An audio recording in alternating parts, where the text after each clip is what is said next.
we have Cynthia Powers here, and I will let you do your intro and dive in. Sure. My name's Cynthia Powers. I am the current Chief Marketing Officer for MC Companies, which is MC Residential, MC Investment, KenCom, and MC Renovations under that. I also did not realize that you guys had so many different arms built into MC, so that stuff's really interesting to me as well. Um, so as we dive in, I want to first kick it off. I was really drawn to what you guys are doing, specifically you in your background, because you were a co-founder of Motorsports. I was. I saw you had a little T- bit of that too. yeah, tell me a little bit about that. Like, how did you get into that? Like, what drew you to that first Well, and foremost? And I'm a bit of a car enthusiast. Homes and cars. People ask it, not purses, homes and not clothes, cars. homes and cars are kind of my vice. But that was my ex-husband.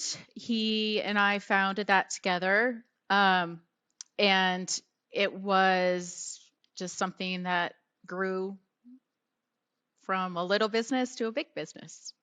That's Yes. awesome. Yeah, I mean, it's always fun. Like, I've never met somebody of a brand that I'm actually familiar with, like Yeah. to have like a founder that's outside of this industry. So I find that really interesting. So that's super cool. I but I Um, also worked other jobs during founding that. I to, used my skills of other work obviously to launch my own company. Definitely. And Yes. you were division president with Tony Robbins and Chet Holmes Company. Um, Yes. so that background, I mean, I think if I remember right, I'm going through my notes, like 8 years or so with them. Um, Mhm. what drew you to that? Because you were originally at Miraval and then going Mhm. into this kind of like business professional development Mhm. sort of space. That's quite a leap from one to the other, because I think the first one was like a luxury resort of sorts. Yeah, sort of. Well, I actually started out at Apple um, out of college. I started law school, um, decided not to finish that because it was a Silicon Valley boom. You could walk anywhere and get job offers. And I landed in product marketing for Apple. Um, I worked on the Newton, which is basically an iPod now, and I worked under um, a marketing person there that worked directly under jobs. So it was a real interesting experience. I worked Macworlds, traveled all over, got a lot of tech experience in that era. Yeah. It was fun being in San Francisco, Silicon Valley in that area. So that's kind of how I started. And then I did get recruited from Miraval out of that. It was probably not a good career move to leave Apple at that time, but I did it, and I moved on. I moved on from there. Ironically, um, during that time of Apple and in between, I met Chet Holmes. Chet Holmes was from the Bay Area, and so am I. And I was referred to him because he used to do interim management for companies all the time. Him and Scott Hallman. Scott Hallman is another big name that's been on Tony's stage, Chet's stage. Chet Holmes, if you don't know who he is, he's New York Times bestseller. He's now passed, but Ultimate Sales Machine, um, a sales book that pretty much if you are a salesperson you have on your shelf. I haven't ever met a professional salesperson who hasn't heard of it. So I worked for him in my young 20s, and I did some interim management in between that. So I knew Tony or Chet from a long time ago, Very and cool. he would call on me a few times. So during that period of time when I was founding my own business, I did do quite a bit interim management consulting with him. So we stayed in contact. So when I went into the Robins, I had just had a child, and I was just coming back to do some content writing on the side. That was my goal. And So cool. yeah, so I just said, I'll do just a little writing for you, a baby, blah, blah, blah. Have my other company doing well. That did not last 6 months. I was doing VP of operations. And Oh then in my a couple, gosh. yeah, then because I do have that, financial kind of mindset, and that probably comes from my law kind of background on that. So that's what happened. And then I just went from VP of operations to VP executive, vice president to, and then unfortunately the president of that division passed away, actually at a business mastery one year in Vegas. And then they offered me that position. So That's how it started. And it was Wow. fascinating. It was like I retired after that job because there could be no better job. Does that make sense? It was Yeah. just one of those, I'm like, I can't get a better job than that working for those guys. So my job there was exactly what you said. We would have every industry from Homex, which is one of the largest home builders in Mexico, from Tony's, $1 million consulting clients to small businesses. And we had dozens of clients during the month, and I would choose certain projects I worked on. And a lot of times it was real estate because I've always dabbled personally in real estate, and health and wellness, or anything to do with cars that I go Yeah. to. So had a staff of a little over 100 all around the world. Wow. My CEO after Chet passed was Mitch Russo, who actually wrote uh, oh gosh, he basically, for remote work, before remote work was, and so lots of movers and shakers working in that, lots of people ahead of their time, and now everything's kind of cool.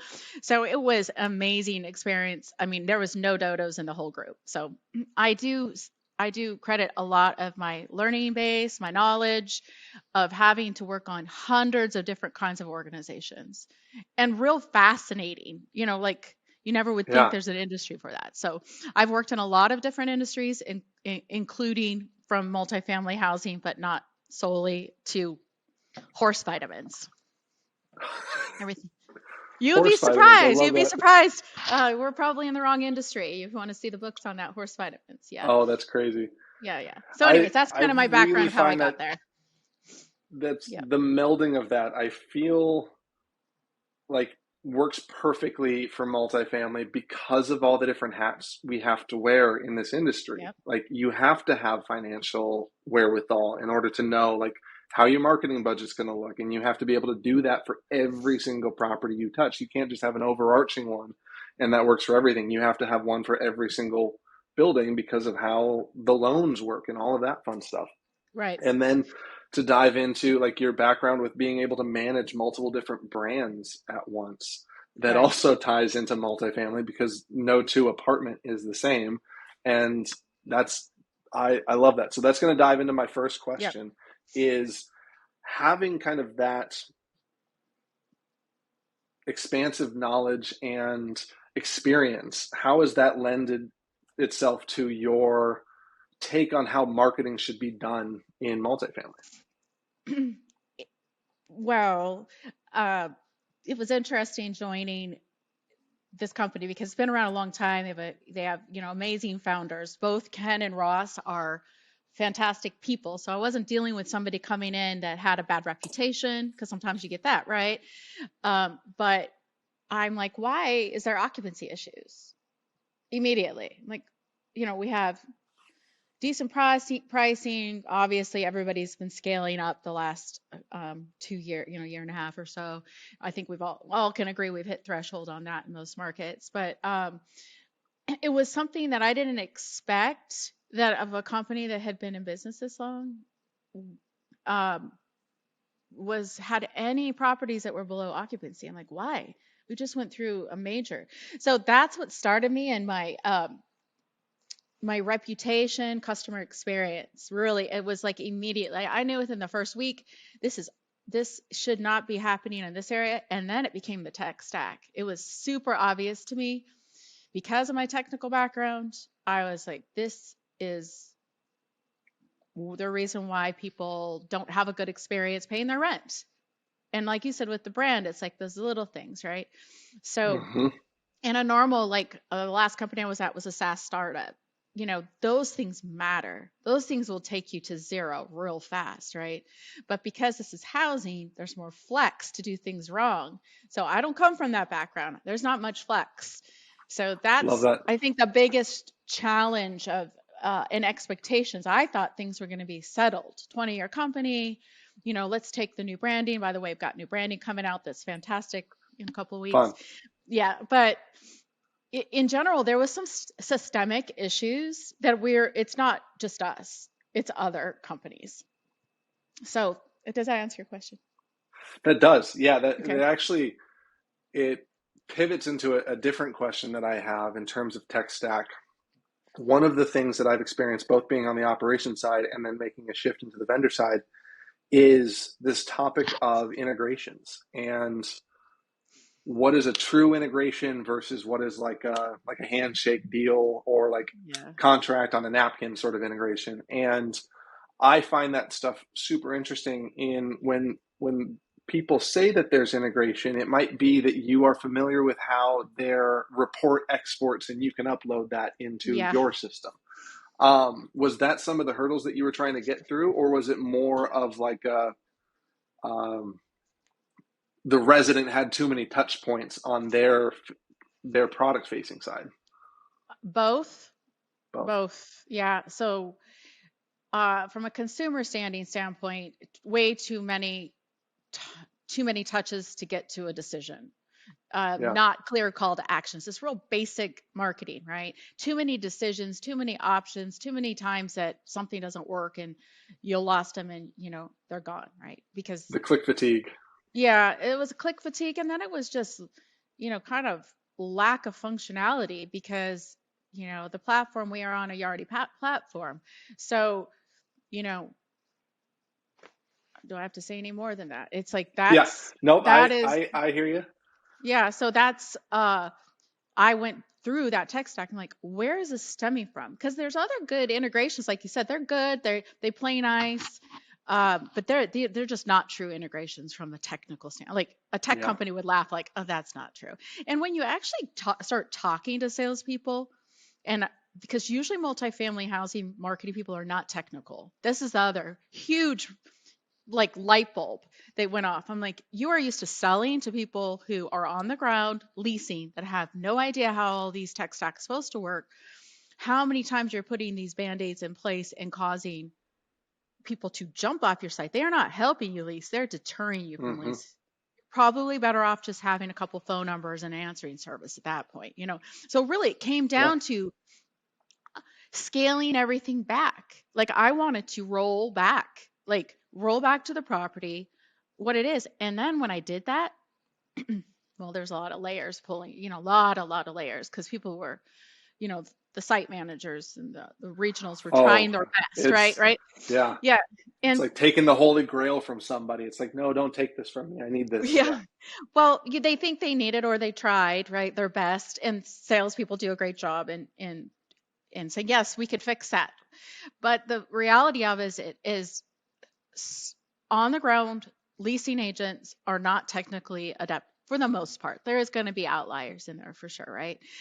But the systems that are being put in are either not being utilized correctly, they're not set up correctly, they're not talking correctly, like to your point, right? They're not true integrations. They're exactly what you said. Oh, you can export a report. It's a bit of a handshake. Uh-huh. Oh, you can use Zap to do that, but there's nothing really um, synonymous in it. And so once I pulled all those back, we had this Yardi platform that required a systems person inside, and I fell flat a little bit, to be honest with you. And I don't usually fall flat very often. Meaning, how do you take this you know huge conglomerate of company of apartment complexes and shift? Well, you don't. You just don't, because there's just too many functions that I don't control. There's Mm-hmm. financial and there's investment proportions and there's training and there's been a lot of adding software with fatigue at the property level of band-aid, band-aid, band-aid. And again, I'm purely blaming this on being, there's tech stack, there's lack of tech at the base, like our base isn't good, and then we just Mm-hmm. keep adding things. So it's caused consumer fatigue, it's caused multiple clicks, it's caused conversion rates really low. We get a shitload of traffic, right? Traffic getting that in the areas that we're in and the price point we're in. Our slogan is real places for real people, and it really is. Like I can say that is what we do, but the conversions are problematic, and that's Mm-hmm. usually, so I knew where to look for that, but I can't fix it. So Yeah. I went to, there's the tech and then there's the leasing. So we right now are an interesting spot because my recommendations and what we can do I know I'm pretty confident that I know if we did a conversion, we could fix a lot of this. Hmm. But because I'm not from multifamily, but that's really scary to multifamily to have such like a legacy software like this. I've done it with Adobe and PeopleSoft and some of these really big enterprise softwares. That's scary sometimes. Even some of the large um, like payroll softwares people get in trouble with, Oh or yeah. what the biggest one I feel is Salesforce. Small companies that use Salesforce, they're they have to hire a 150K guy to manage it, a Salesforce Yeah. automation guy. And they're like, "What?" And I'm like, "Oh yeah, yeah." And it's so I've seen that. I've seen that with Salesforce a lot, and I kind of feel like that. But that's where I see this too, like just that drop off and that conversion. And I think that's what's interesting with what you're doing is how do we fix that if you have Hmm. to keep this legacy right now? Yeah. No, that's, and I mean, don't get me wrong. I know that Yardi is one of the big players, Entrada, RealPage, all of them. Right. I think what's interesting is when you look outside of industry, like you were saying, and you look at what solutions are out there that are comparable to a Yardi, just from a PMS standpoint, Right. you could build a very simple property management solution that will track rents, will track resident data, and then it will import correctly into CRM of choice. And you could leverage very simply, you could leverage like a MailChimp if you wanted to do this Well, we like have HubSpot. bootstraps in. Yeah. Trevor, we have HubSpot, and I'm like, what do you mean I can't export this into HubSpot and nurture my leads? You mean they're just going to jump off my website and like, bye bye? Yep, Yeah. that's what they But do. that's also because of their cost to play. And I think this is where it's also really interesting. When you think outside of multifamily, most API integrations are just open. They value integrations. So if you want to integrate with HubSpot, it doesn't cost you anything other than dev time. They're like, here's all of our data. Like, here's Right. everything that you could have access to. You pass our checks and balances, you're in. Doesn't cost you a cent. Yardi, unfortunately, is like $100,000 depending on what type of integration you want. And I like Entrada and RealPage probably are like around the same. And that's where I think it's causing a huge divide in our tech advancement because you have all of these amazing startups that are coming Right. into the space that are leveraging AI in a really smart and sophisticated way, but their first question that they get asked, like when I was at Remarkably, first question that I would get asked from anybody that I would come and talk with is, do you integrate with Yardi? Do you integrate Right. with Entrada? What's your integration? It's like, we're working on the integrations. Like, great, come talk to us when you can.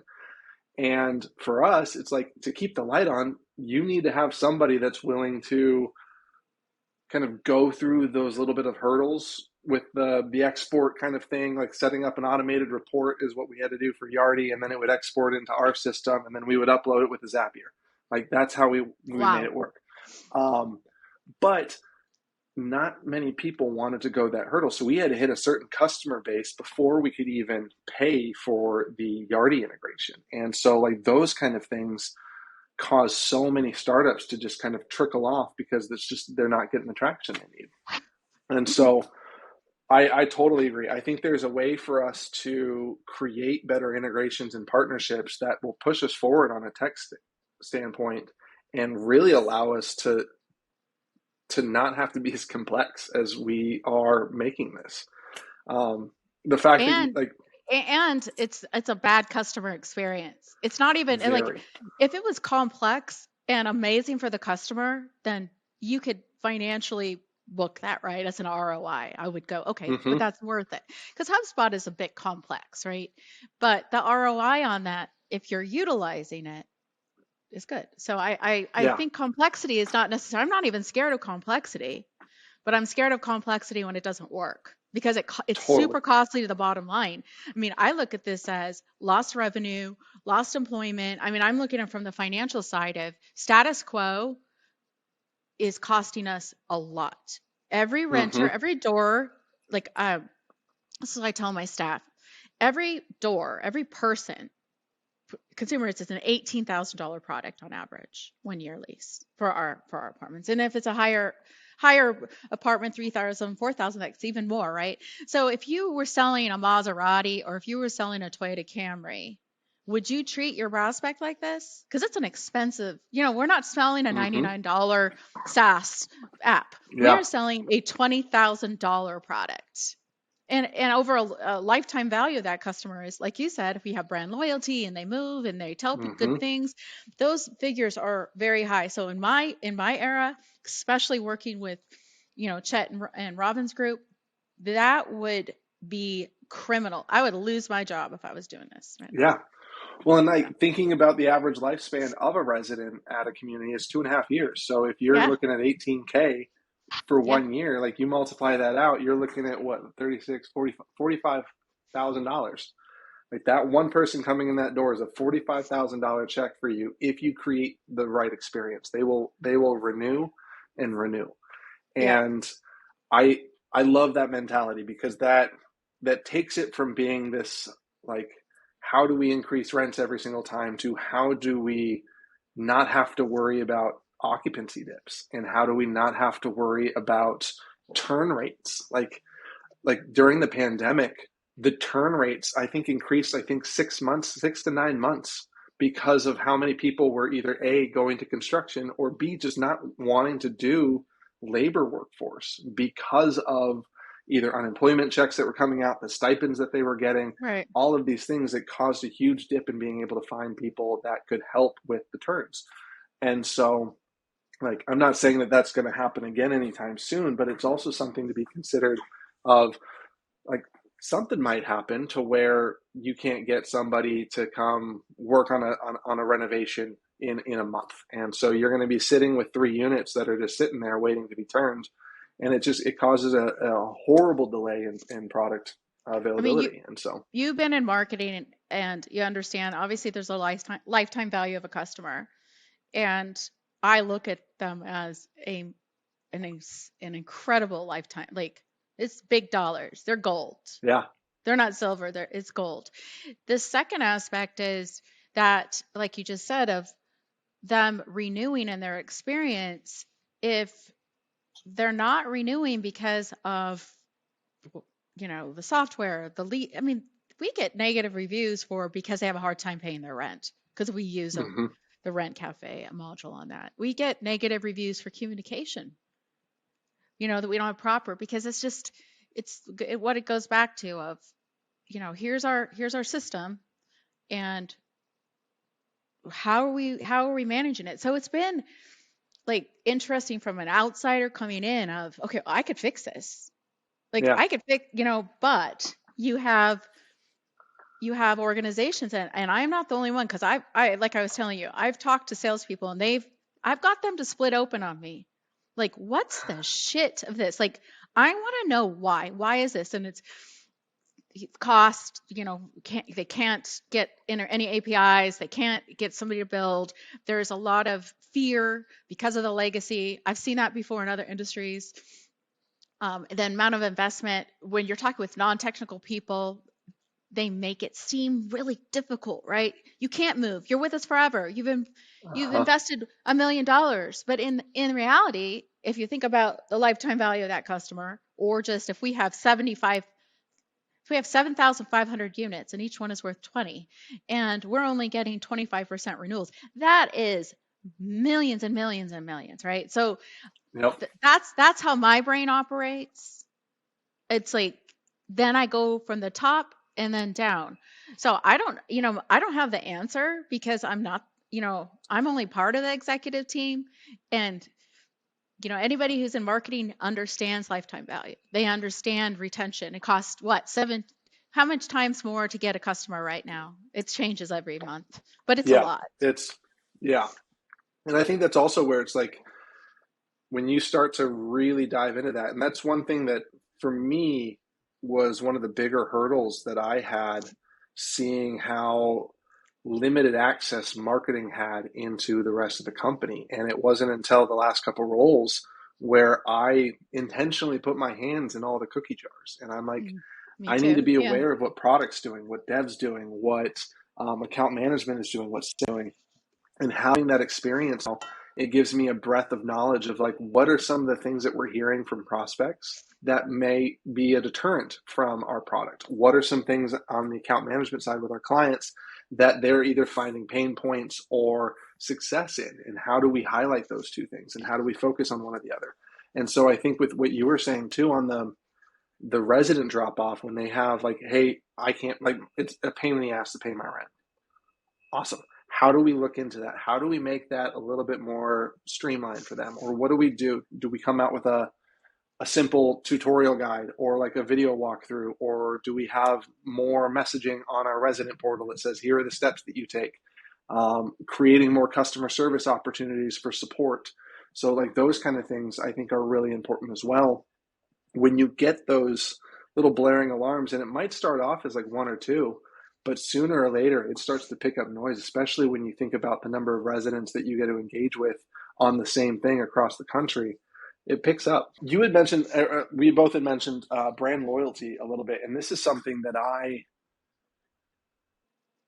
I've been talking about this for a little bit, and I've been getting both ends of the spectrum of like, we don't need brand loyalty, we just need people brand aware. And we don't need, like, we want brand loyalty, but how do we do it? Because we don't have like the systems in place. And so I think this is where, like with you having owning all your properties, I think there's a really unique take of being able to like leverage like move out experience. And when somebody says, no, I'm not going to be renewing rents, then that's an opportunity to be like, great, where are you moving? Are you buying a home? We have some resources there. Or are you just moving down the street? Awesome. Let us refer some of the properties that we have in that area and like drive that kind of stuff. Are you guys doing anything along those lines? Or what are you guys doing from like a resident transition perspective? Well, not to be honest, I mean, just not that much right now. And I'm gonna go back that should we be doing that? Yes. How can that be done in a CRM system of a nurture, right? Mm-hmm. Whether that is exactly what you're talking about. So I heard you're moving. Um, you know, is there somewhere we have a conglomerate of whatever? We can send them a map. I don't, Yeah. just different nurturing, nice. So that way their move out experience, because probably 80% of the time the move out experience is not positive. It's not a positive. People, even if they're moving out to buy a house, they don't like our 60-day policy of giving notice, and they're pissed because they have to do 60 and they found a house quicker. Not our fault, Yeah. but they make, that's the housing stuff. They make a lot of things. But how can you mitigate that? Unfortunately, it goes back to our tech stack. How do we nurture that? Like, yeah, we can have an 800 line, and yes, we're actually putting a person in a customer service. That's one of Ken's big initiatives right now is we need a person because, not only do we not have tech stack, but people also need to have an outlet. We're trying to keep people offline and in a person. So we're investing in that right now. That can be done. But it's real hard yes, all those things you mentioned. Yes, yes, yes, yes, Yeah. yes. How do you implement those without a proper base of Mm-hmm. adding tech stack like an AI and a HubSpot and a CRM or just an app, like an app that has this all under one umbrella? Because we're looking at that with a vendor right now. And there is a vendor that's come out with that, and I'm all aboard about that, right? But is it perfect? No. But we're working with a Yeah. legacy system that we're going to have to band-aid. It's not expensive though, so Yeah. certain things make my choice on that. But that's to answer your question. Are we? Yes, customer service agent. Can we add more tech? Perhaps some of the AI like a Zuma. I'm looking at not using Knock anymore, to be honest with you. With them being acquired by RealPage, worked in enough tech startups to know there's some issues, integration issues. We use reputation.com, another really expensive platform, right? Mm-hmm. Pricey. Is that really necessary right now? I don't know. So Yeah. I'm looking at everything of like necessity and how does it work? And does it just provide outlets for people to bitch? Or is it a true, experience like we're helping them and we want them to renew. And if they have a problem, we want to solve it, not go on Google before we've even talked to them. So Yeah. that is really at the forefront of my mind of how you do that with what we're handed right now, which is a lot of multifamily housing, Hmm. right? Oh, now what's real interesting is some of the multifamily housing have made the jump. They've made the jump to different techs, Yep. right? And you can go on YouTube and see their testimonials about how their life has enlightened. These are bigger companies than us. And I don't, I to do a case study for a software company. I mean, those are gold. You know Yeah. that working for tech startups, those are gold. And these big companies don't do that unless it's working. You're not going to put your name on for somebody, but they No. have. They put their name on for the change. And so I think that's in a testimonial to your question, what are we doing? Like that, but then we're evaluating right now. And that's all you can really do until, Hmm. the company itself is no longer scared to say, we've got to make a move. It's what is that saying? Failure to, I'm going blank. It's a big Tony Robbins saying, but being nimble is real Yep. important. And I don't think multifamily has had to. No. I Yeah. don't think they've had to. And it is really interesting. It was like, in my mind, the I would say the Enlightenment era for multifamily was the start of the pandemic.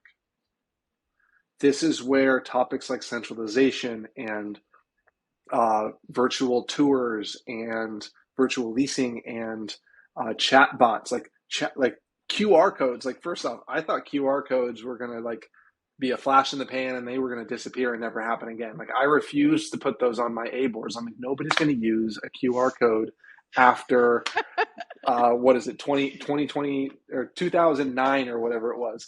And I'm like, yeah, this is not going to happen. Nobody's going to use it. I ate so much crow when I started seeing QR codes pop up at restaurants and pop up at like everywhere. And so, like, I think there's this wonderful push that we're doing, but it goes back to, again, what you were saying, the base.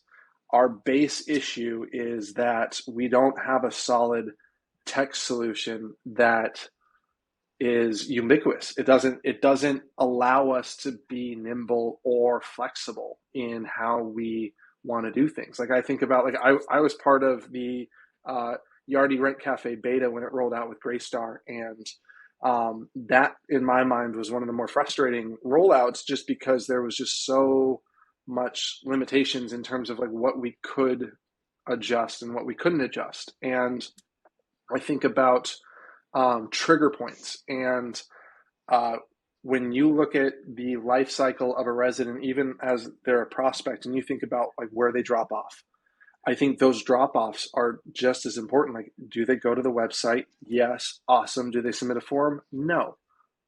Why? What was the last page that they Yeah. were on? Awesome. We found out that they were on the floor plan tool. And if that's the disqualifier, it could be a price thing, could be our floor plan types, any of those things. But if they just go to the Right. homepage and then they go to the contact form and don't fill it out, it might be something to do with the contact form. And then, say, fast forward into the actual resident experience. When they come in, I think about like solutions like Updater and Moved, and how they're helping streamline the move-in onboarding process by giving them everything that they need in one single app, exactly what they want to see, and then that's their move-in experience and move-out experience. Like super simple, super cut and dry. But the pieces that drop off there are, well, what happens in between that stuff? Like, when they're trying to Yeah. schedule something for a fitness center, or they're trying to schedule one of the amenity spaces, how is that process for them? Like, what are they doing there? Like, I think about like Lively and their resident portal that they do for reserving resident spaces.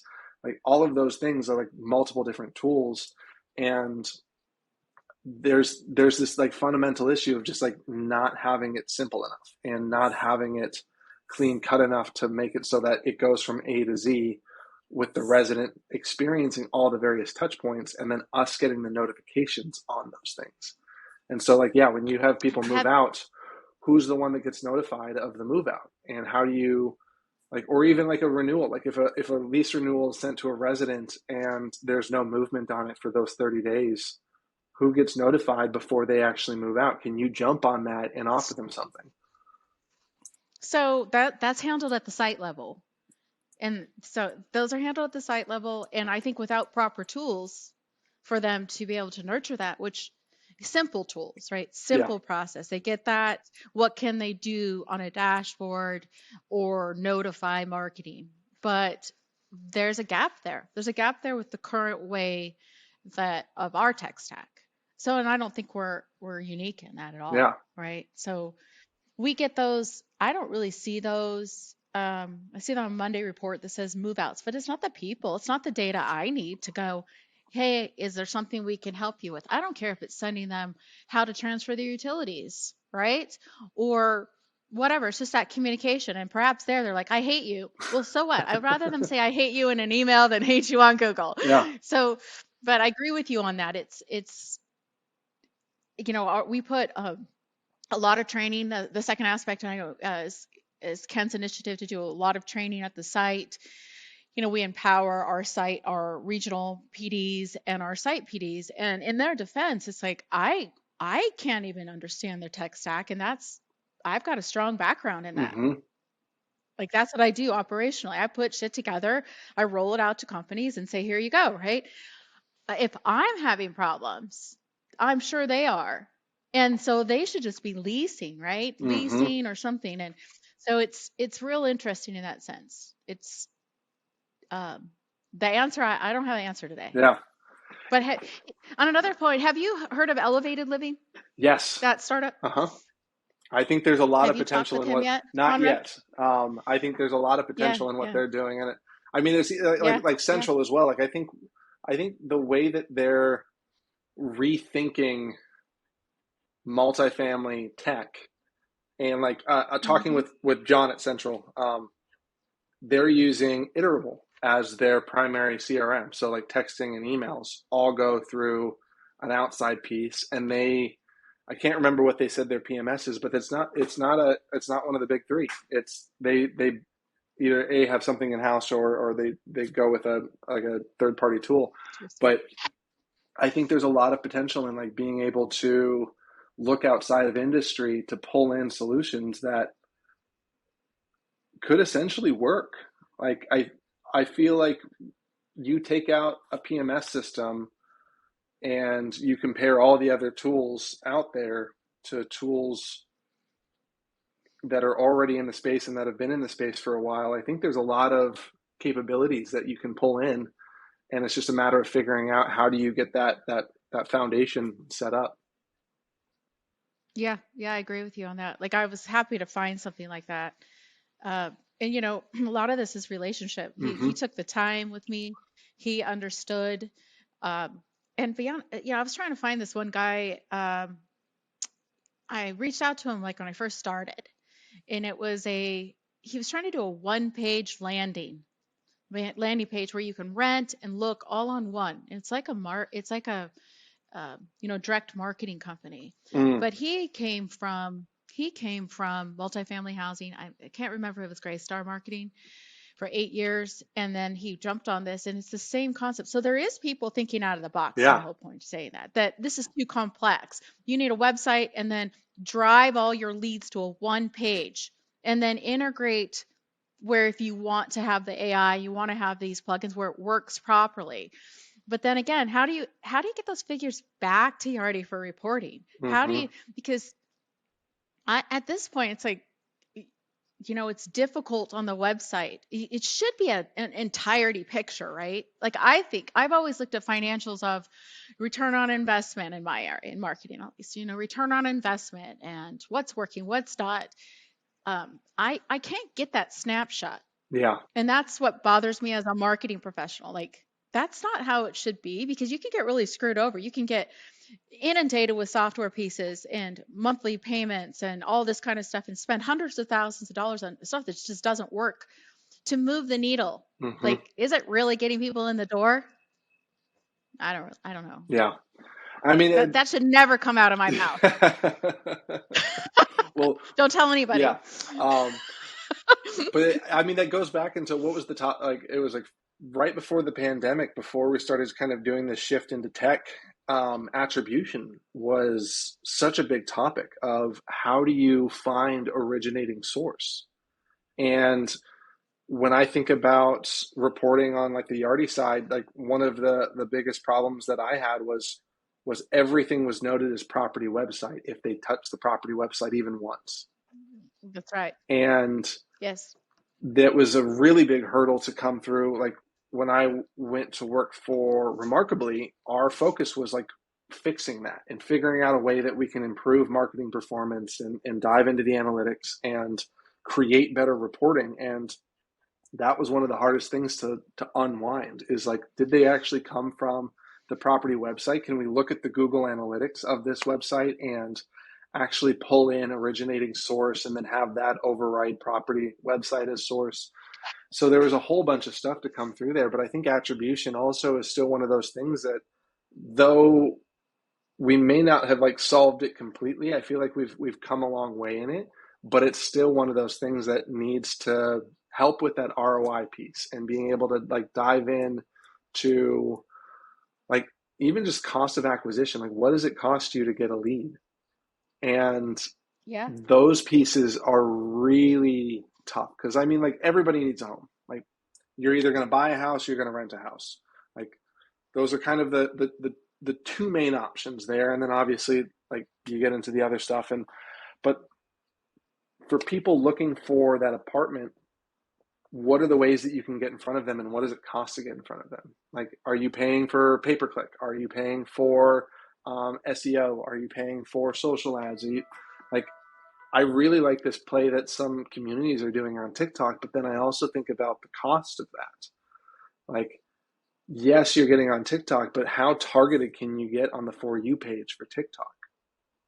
And like, are you actually targeting people in your neighborhood, or are you just at masses, like getting really great views and clicks? Yeah, that's yeah, like TikTok would work great for Ken McElroy's brand, right? His podcast. Yeah, For the multifamily housing, I don't know. yeah, It's not something that I'm going to put much focus on. I do a lot better in Facebook advertising, in a geofence Facebook mm-hmm. advertising.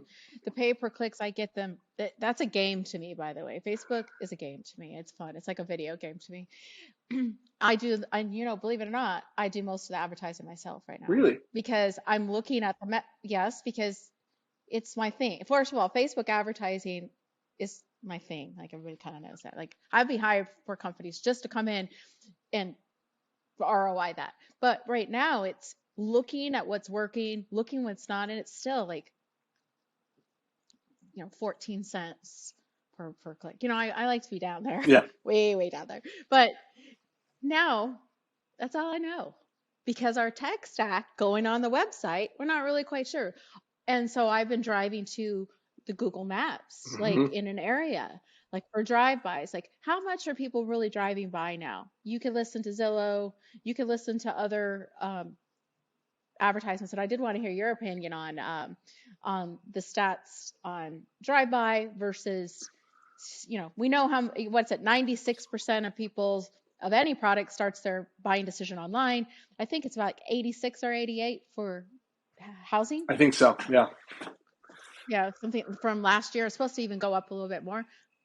But it's an interesting concept. If that many people are driving to a website or to the online, and what you're saying is our ability to track those is below standard, meaning other industries can track it a lot better because of our way our tech stack is and the way the data feeds in, the way we report. We'd actually have to go back to a little checkbox, to the leasing agent. How'd you hear about Yep. us? How'd you Oh, find check, us? check, Yep. check. I mean, we're actually going to do that. I mean, We have to do that. it's going back to your like, bring it down to its base foundation, see how it works, and then from there you can find the tools that really replace that manual process in a much more streamlined way. Like, if you're just assuming that people are doing the checkbox and then you're replacing it with an automation of some sort, you might not actually know how they're doing that piece. So if you go back to the actual Right. manual process and reverse it out, I think that's really smart. But I agree with you. I think the way that drive-bys are tracked, or even just like walk-ins, it's really interesting because it was probably 8 years ago or something along those, maybe a little more recent. Bizzuto started a partnership with Waze, and they came out, and I was like Kelly Shannon was just like next level thinking of like getting advertising on Waze maps and being able to advertise your apartments to see that. So I jumped in. I'm like, okay, I want in. Like, let me market the Seattle properties to this, and let's see what we can do. And it was mind blowing.